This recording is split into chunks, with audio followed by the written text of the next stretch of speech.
The Accidental Encounter.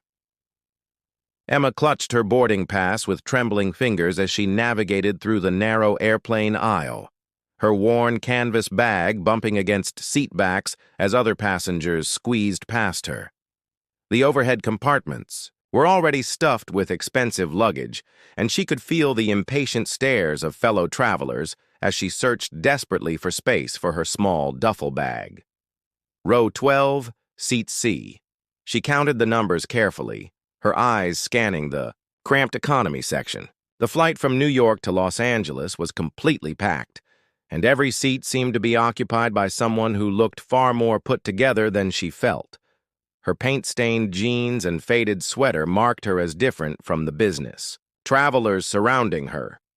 But something was wrong. The seat numbers didn't seem to match what she was seeing.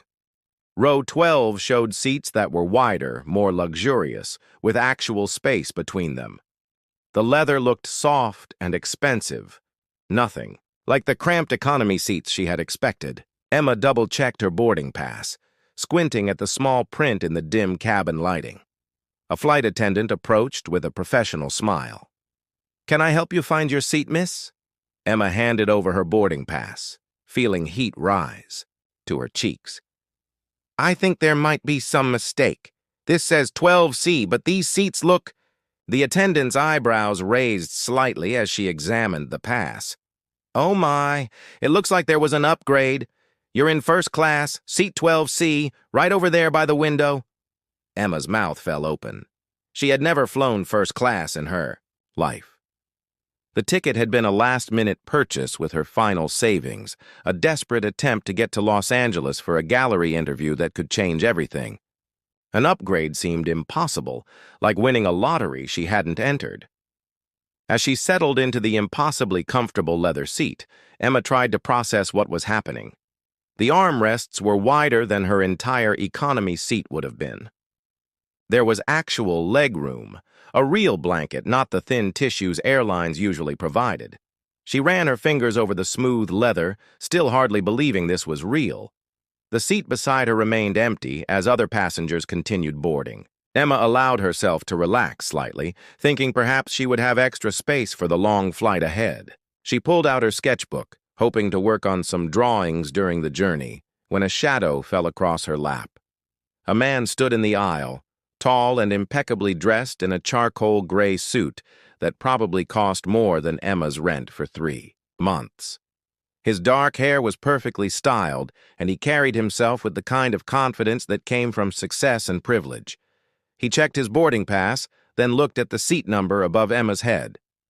"Excuse me," he said, his voice polite but with an edge of confusion. "I think you might be in my seat." Emma's stomach dropped.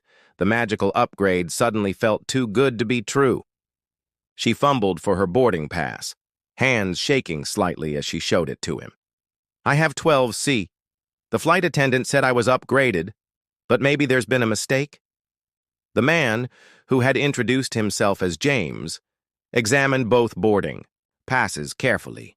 His expression shifted from mild annoyance to something resembling concern as he took in Emma's appearance more closely. Her nervous energy, the way she seemed to shrink into herself, the obvious gap between her worn clothing and the luxury surrounding them. "The system shows we both have 12C, he said finally. "But honestly, it doesn't matter. I can take 12B. "Are you sure?" Emma asked, surprised by his gracious response. "I can move to economy if there was a real mistake. I'm sure there's been some confusion." James was already settling into the seat beside her, loosening his tie slightly. "No need. First class has plenty of space, and frankly, I've had enough of fighting over seat assignments for one lifetime." As the plane prepared for takeoff, Emma found herself stealing glances at her unexpected companion. James seemed focused on his phone, typing rapidly with the kind of intensity that suggested important business matters. His fingers moved across the screen with practiced efficiency, and she caught glimpses of emails with subject lines containing words like acquisition and board meeting.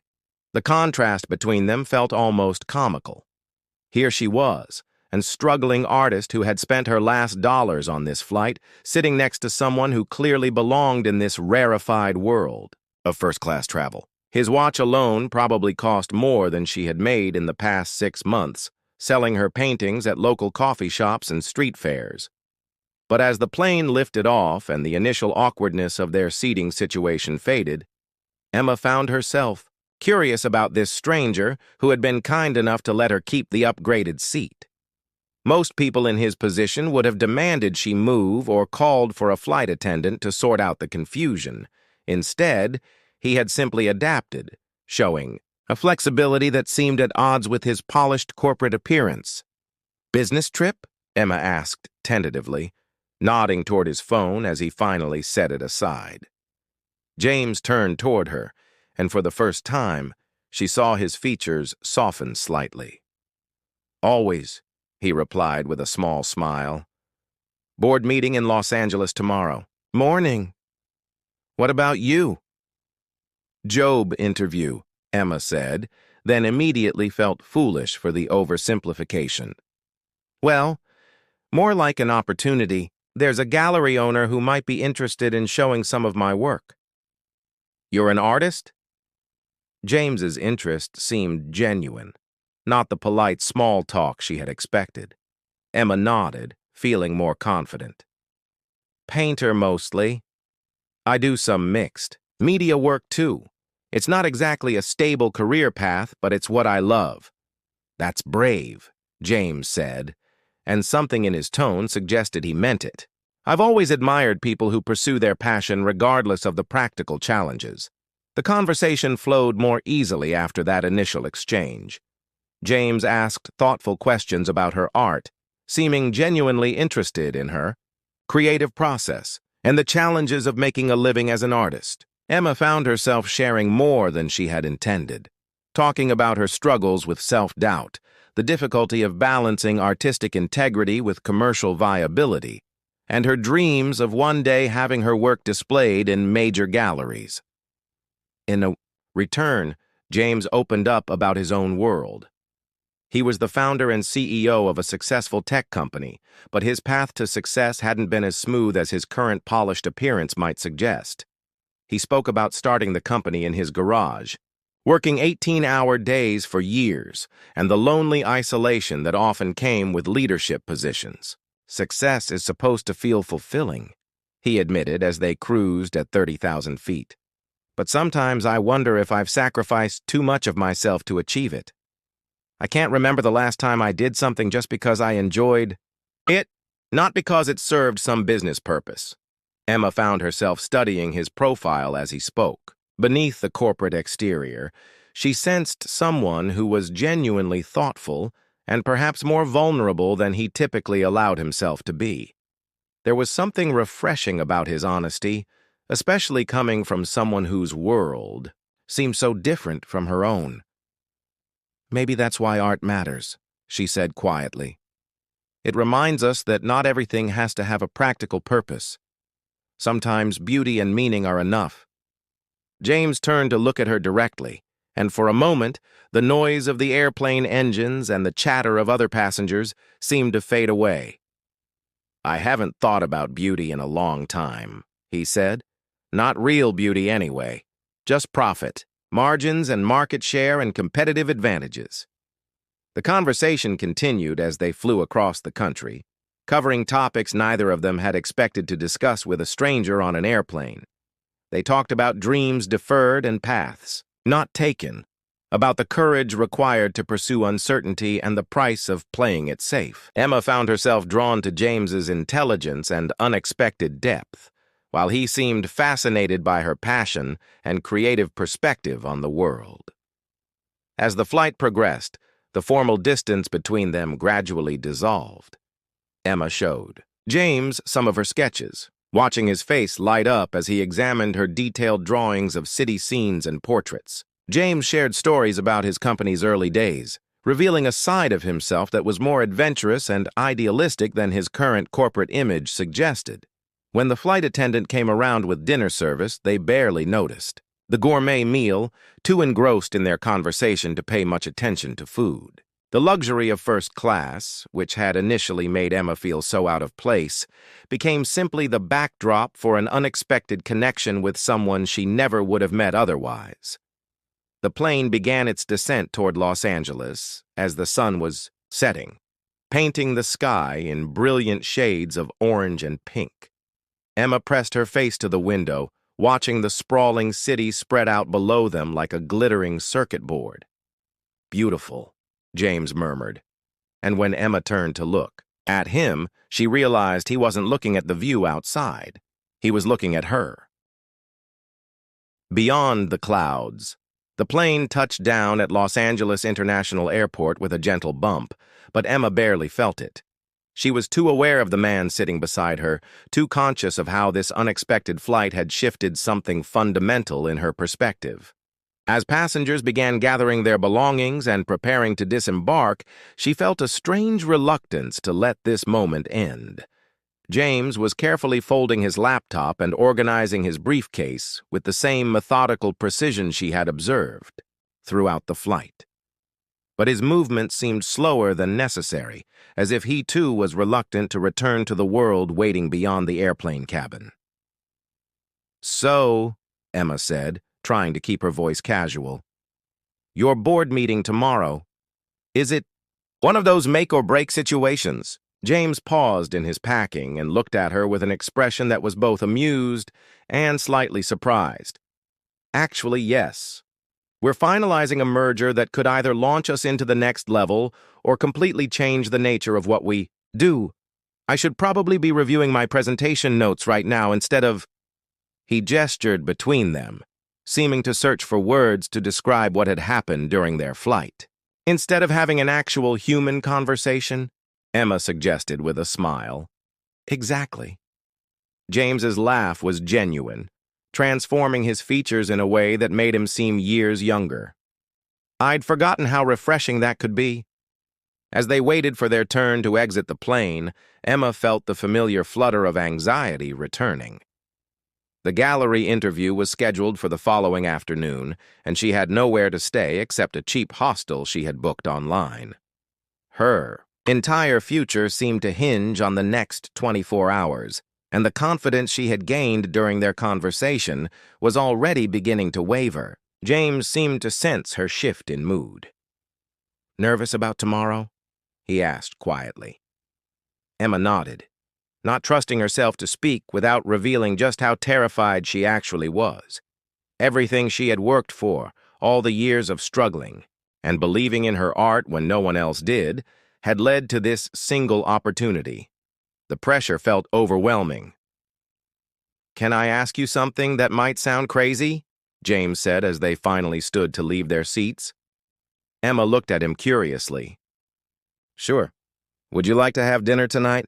I know we just met, and I know we're from completely different worlds, but—" He paused, running a hand through his hair in a gesture that seemed uncharacteristically uncertain. "I can't remember the last time I've had a conversation that felt this real, and you have an important interview tomorrow. Maybe we could both use the distraction." Emma's first instinct was to decline. Dating wasn't something she had time or energy for, especially not with someone whose lifestyle was so far removed from her own reality. But something about James's invitation felt different from the casual pickup attempts she usually deflected. There was a sincerity in his offer that suggested he was as surprised by their connection as she was. "I should probably prepare for tomorrow," she said, but her tone lacked conviction. "Of course," James replied quickly. "I understand completely. It was presumptuous of me to ask." As they moved through the jet bridge and into the bustling terminal, Emma found herself reconsidering. The gallery interview was important, but she had already prepared as much as she could. Her portfolio was organized, her presentation rehearsed, and her best pieces carefully packed and ready to display. More preparation at this point might just increase her anxiety. "Actually," she said, stopping abruptly in the middle of the terminal corridor, "dinner sounds nice." James's face lit up with genuine pleasure. "Really? Great. I know a place that's quiet, good food, nothing too fancy. Unless you prefer fancy?" Emma laughed. I think you probably figured out that fancy isn't really my world. James pulled out his phone to call for a car, but Emma touched his arm gently. Could we maybe take the metro? I know it sounds strange, but I'd like to see the city from ground level. For a moment, James looked as if she had suggested they walk to the moon. Emma realized that someone in his position probably hadn't used public transportation in years, if ever. But then his expression shifted to something resembling curiosity. You know what? That actually sounds perfect. The metro ride into the city was an adventure in itself. James was clearly out of his element, studying the route maps with the same intensity he had probably once applied to business strategies. Emma found his fish-out-of-water situation endearing, especially when he insisted on buying both their tickets despite her protests. As the train wound through the sprawling metropolis, they continued their conversation from the plane. James asked more questions about Emma's artistic process, seeming genuinely fascinated by her descriptions of how she found inspiration in everyday moments and urban landscapes. Emma, in turn, learned more about James's journey from idealistic startup founder to corporate executive, and the gradual way he had lost touch with the passion that had originally driven him. The restaurant James had chosen was indeed perfect, a small, intimate place with exposed brick walls covered in local artwork. Emma immediately felt comfortable in the creative atmosphere, while James seemed to relax as soon as they were seated away from the crowds and noise of the city. Over dinner, their conversation deepened even further. James talked about the isolation of leadership, the way success had gradually separated him from the people and experiences that had once brought him joy. Emma shared her struggles with self-doubt and the constant financial pressure that made it difficult to focus purely on her art. Sometimes I wonder if I'm just being naive, Emma admitted over dessert. Maybe everyone's right, and I should get a real job and keep art as a hobby. James leaned forward, his expression serious. Can I tell you something? In the business world, we spend a lot of time talking about disruption and innovation and thinking outside the box. But most of us are terrified of actually doing anything truly creative or risky. What you're doing, pursuing something you believe in despite all the practical arguments against it, that's the kind of courage most people never develop. Emma felt warmth spread through her chest at his words. It had been a long time since anyone had framed her choices as courageous rather than foolish. As they lingered over coffee, James pulled out his phone and showed her some photos from a business trip to Tokyo the previous year. I was there for 3 days and saw nothing but conference rooms and hotel lobbies, he said. I kept meaning to explore the city, but there was always another meeting, another call, another urgent email. That sounds lonely, Emma said softly. It was, James admitted, but I told myself it was necessary, that it was the price of success.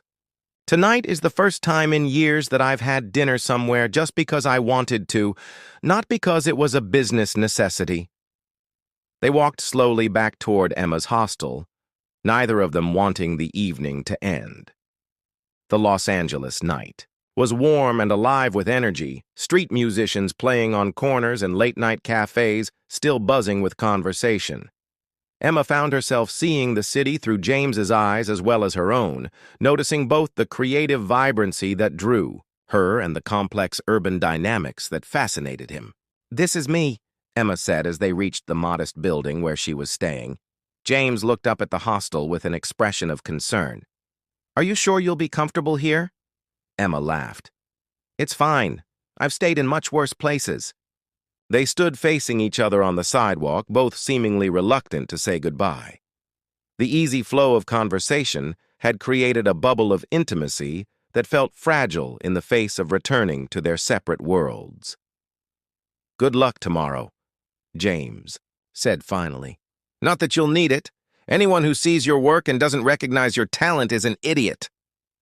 Thank you, Emma replied, and good luck with your board meeting. Try to remember what originally made you excited about your company.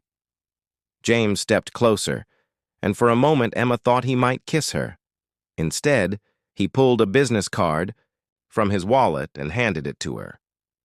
"In case you ever want to continue this conversation," he said quietly. Emma took the card, noting the expensive paper stock and embossed logo. "James Chen, CEO, Nexus Innovations," she read aloud. "Just James," he corrected with a smile. As Emma watched him walk away, she felt something shift inside her. The conversation with James had reminded her why she had chosen to pursue art in the first place, not because it was practical or safe, but because it connected her to something essential about being human. Tomorrow's interview suddenly felt less like a desperate gamble and more like the next step in a journey she was meant to take. She looked down at the business card in her hand, then up at the stars barely visible above the city lights. Sometimes, the wrong seat, she thought, might be exactly the right place to be.